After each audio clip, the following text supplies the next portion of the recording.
Hello, Mr. Westergaard. Okay, here we are.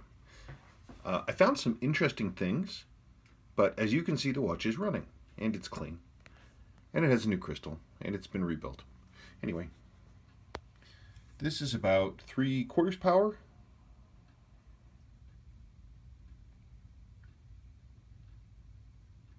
Decent, respectable numbers for 3/4 power. At full power, it's running like in the 270s, but I would have to force wind it to get it up that high again.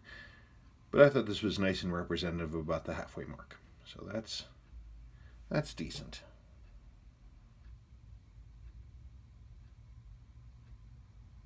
I think that's pretty good. So I found some interesting stuff. Let's talk about the interesting stuff. I can do this without this tipping over. That'd be super nice. Come on, stop it. Ugh, this thing. All right. Hey, look, a mess of junk. So your watch had some problems, but I cured them all. First, you'll notice I put the stoplight pip back, so that's exactly where it should be. Your watch had some bad parts. Okay, let me get this back up again without messing anything up. Seriously, someday I'll come up with a better solution. Okay, so your watch had a fair amount of bad stuff. First, this is your dial ring, and these get sort of weirdly brittle, and so it's like the edge was shattering off. Somebody worked on the watch who wasn't real careful. I found some funky stuff, so there's that. Here are the old seals. One seal, that's the old caseback seal, that's the rotating ring seal, that's crystal seal, and that is your crown seal. Just freaking hard as plastic. Garbage. There's your old crystal. There's your nice original Type 2 crystal. Your mainspring. The end was snapped off of it. That's no good. There's a new mainspring in your watch.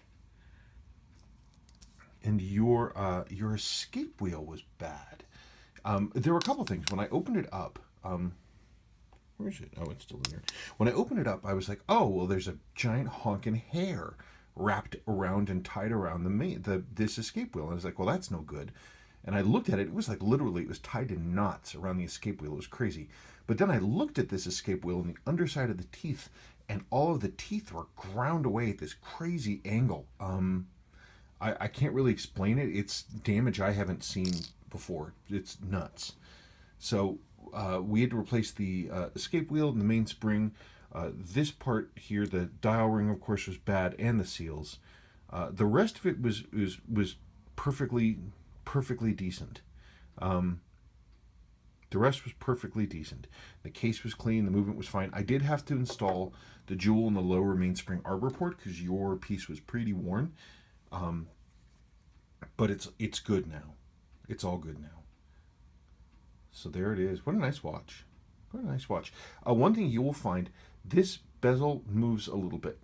The way that these work is this is like the ring and the case have two interlocking lips like this, and that's what forces it down with the help of the O-ring.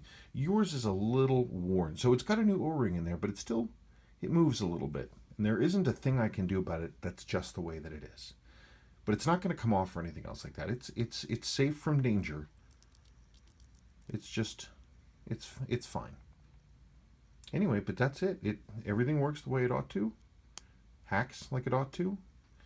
Locks like it should. It's a nice watch.